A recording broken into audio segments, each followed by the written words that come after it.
What's up, you guys? It's your girl Kay, and I am back with another video. Scratch that. I am here with another video.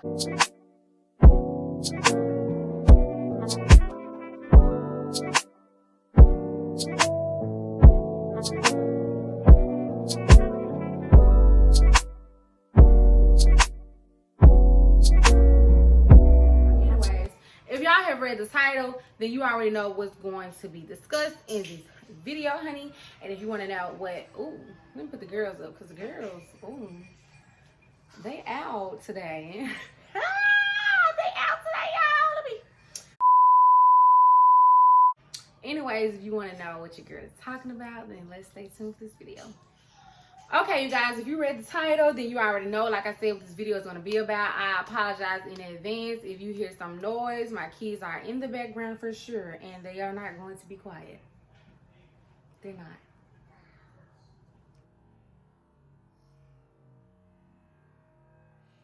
Yeah. Anyways, there are so many things that I wish I would have known prior to moving to my first apartment. Moving anywhere pretty much. So let's get into these first things. First thing you want to do is set a budget.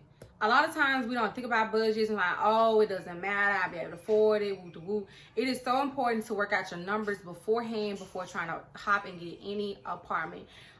In different places, different cities, different towns, rents can fluctuate. Some being higher, some being lower. Like where I live right now, rent is like lower in this area versus if I was to go into the city, it would be a lot more than what I'm paying right now. So one of the good things about when I first moved to my first apartment, I was like, okay, well, I knew how much I was making every 2 weeks. And I was like, okay, well, this is what I can afford. I had my car at the time. My car was already paid off, so I didn't have to worry about it. No, only thing I really had was a cell phone bill and, of course, taking care of me and my daughter. But I went on and I made a list. I'm like, okay, how much can I spend a month on an apartment if I wanted to just live in one? Okay. Second thing, how much money am I bringing in a month to be able to spend on just an apartment? So one of the first and most important steps is making sure you set a budget. It does not have to be high. It can be low. It's what you want to set. It's what you can afford. That's the biggest thing. A lot of times as people, we go out and get things and do things that we just cannot afford. Make sure you can afford your apartment before you hop out and do it. A lot of people don't think about that. A lot of people just want to be out, get their own, do their own thing. But it is so important to make sure that you can afford it. So set your budget. The next thing too, know what type of apartment you want. Know if you want a multi-floor apartment. Know if you want a duplex.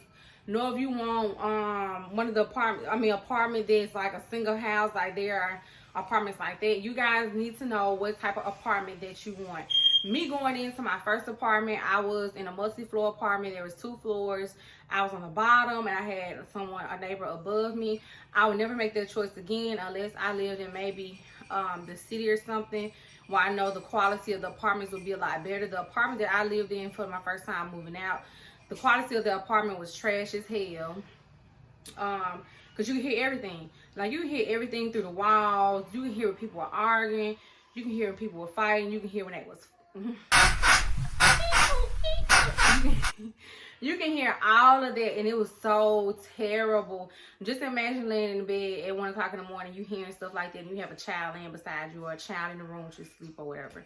So if I lived in the city, I think, and the apartments were a lot more durable and they were a lot better as far as the build and the soundproofing and stuff, I probably would get in a multi-floor apartment. But moving forward, I would never live in another multi-floor apartment again, because I couldn't handle it. I really couldn't handle it. And it's so important, if you have kids, that's something that you need to look into as well, because sometimes moving into apartments, if you have kids, say for instance, if you're on a multi-floor, you can be on the top floor, you can have somebody under you and you got kids. Like a lot of time, people that live under you really do expect for you to not make a lot of noise, control your kids. Like they expect you to know these things, because of course you're living in an apartment and they want you to be mindful of them just as much as they're mindful of you. But a lot of times, if you have kids, there's something that you can't control. You can't control them running all the time. You can't control all the noise. You know what I'm saying? You should not have to control your sex life, or if you want to argue with your man, you know, you shouldn't have to control that because of someone else. So, like I said, prior to moving into a multi-floor apartment or even a duplex, because sometimes the walls between the duplex, you can hear through them. But from my experience, I have never been able to hear noise from my neighbor, anything like, so duplexes are better to me. But there's another thing you need to take into consideration. If you have kids, if your neighbors have kids, like, there's something when you're moving in too, with the multi-floor or a duplex, you want to know if the person, like, say for instance, if they're like, okay, yeah, we can get you in, we got an apartment available already, it's on the bottom floor. Okay, one of the first things that I would ask prior to moving in is, okay, listen, does my neighbor have kids? Like, the person that lives above me, do they have kids? Do the people that live beside me? Usually the people beside you won't be that big of an issue. It'll always end up being the ones above you. So that's something that you should ask to see if they have kids, because sometimes that's like a deal breaker for a lot of people. And like I said, I've been able to experience, so I know whether or not I'll be able to, you know, handle living in another multi-floor apartment with kids above me or whatever. So there's something that you should definitely ask when moving into an apartment. Hey, does my neighbor have kids? Because of noise and stuff. And another reason why I think I'm from here on moving forward, I'm not renting anything else. The next step will be purchasing a home. But if I had to just rent something for a little while, I would want a single floor simply for safety reasons. Like, one thing I know about multi-floor apartments, let's say if a fire breaks out, you have to worry if you're on the second floor. You know, a lot of times you can't get downstairs in time, especially if a fire comes from below or whatever. You can't hop out a window on the second floor. So it's a lot harder living on the second floor versus the first floor, you know. And I do encourage, if you do live in a multi-floor apartment and you are on the second, third, fourth, whatever floor, make sure you get those ladders that you can stick on your window to, like, climb out of the windows from different floors. They sell them everywhere. They're not that expensive. It is a great thing to have in your apartment just in case you live on a higher level and a fire or something breaks out. Another thing, as far as safety, one of the things that I used to worry about when I lived in where we're living in, where it's breaking in. Of course, it's harder to break in if you live on a second or third floor versus the single floor. So like I said, it's a lot. Y'all, I know y'all like, oh, I didn't even think about that. But like I said, safety reasons, and also if you're living on the bottom floor, just imagine if your neighbor above you has a leak in their apartment, or they're flooding, something happens in their apartment, floods, of course it will come down to yours. I had an issue with a neighbor that lived next door to me, and their apartment flooded and the water came over into mine. So that's one of the things you take into consideration, just safety and noise and different things that can happen throughout the apartment. Take all those consideration when you want to decide whether or not you want a duplex or a multi-floor or whatever type of apartment. Number 3, know what type of appliances you're getting. Moving into my first apartment, my apartment came with refrigerator, stove, and that was it. A lot of other apartments come with refrigerator, stoves, washer, dryer, and I think those are really the biggest appliances that they come with. So yeah, it's important to know if your apartment will come with it. A lot of apartments do supply those appliances for you, and some apartments does not have those appliances for you. You have to go out and get them yourself. So that's one thing you really need to know when moving into an apartment. Hey, what appliances will be coming with this apartment? What appliances don't? Because of course, if your apartment has a washer and dryer hookup and you don't have a washer and dryer, then of course, and the apartment does not supply washer and dryers, then that means that you have to go out and purchase one if you want one in your home.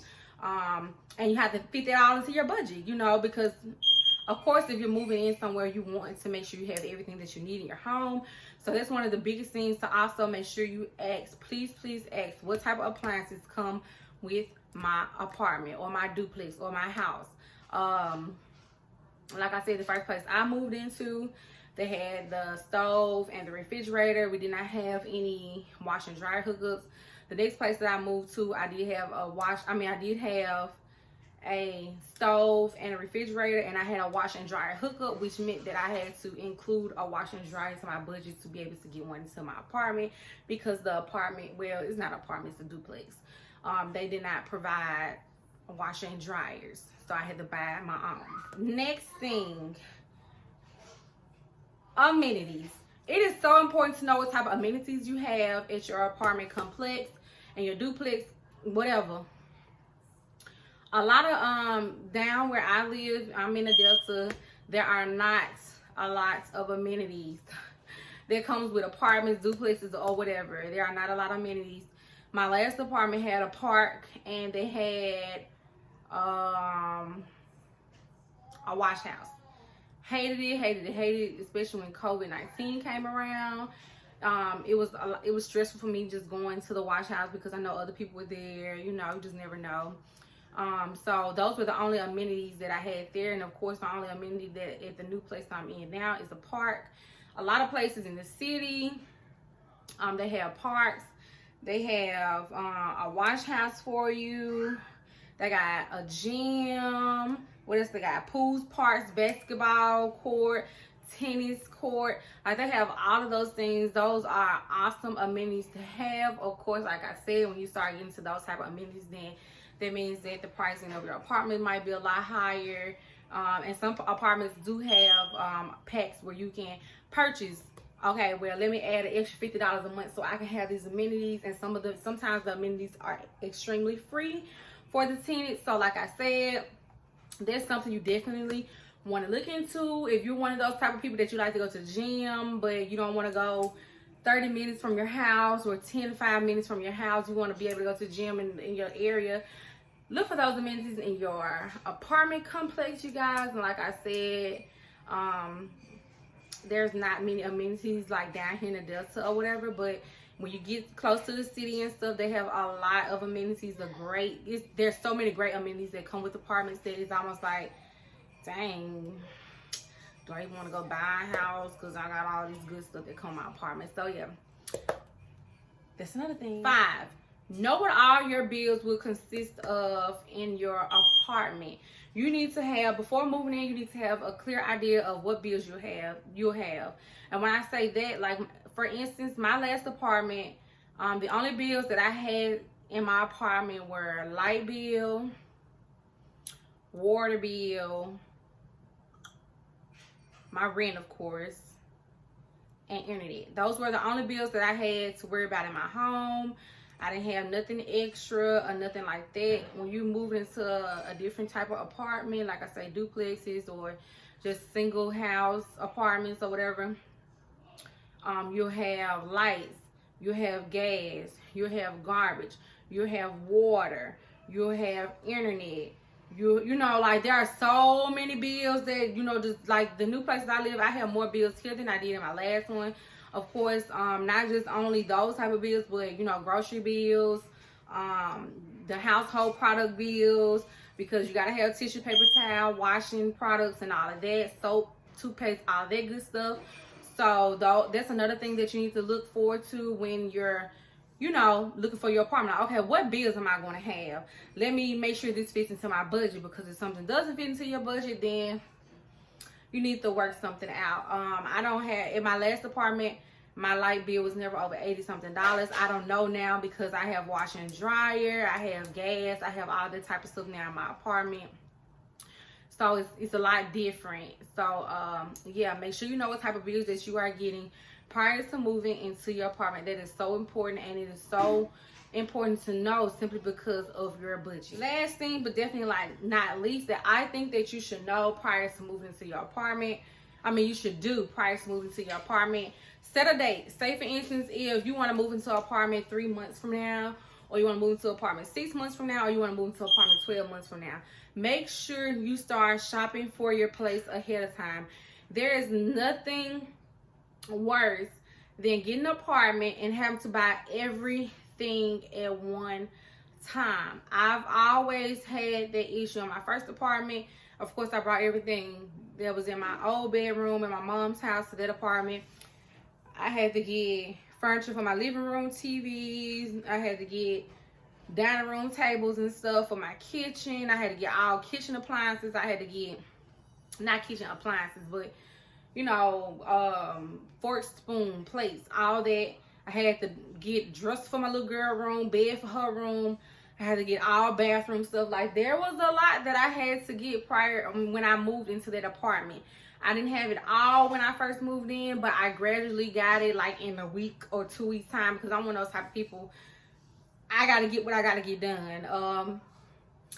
Hence the reason why y'all see me recording right here. I'm about to get ready to build me a little desk over in my room, because I need somewhere that I can sit and record my videos and do my makeup and stuff. So there's so much where I live now, my new home or whatever.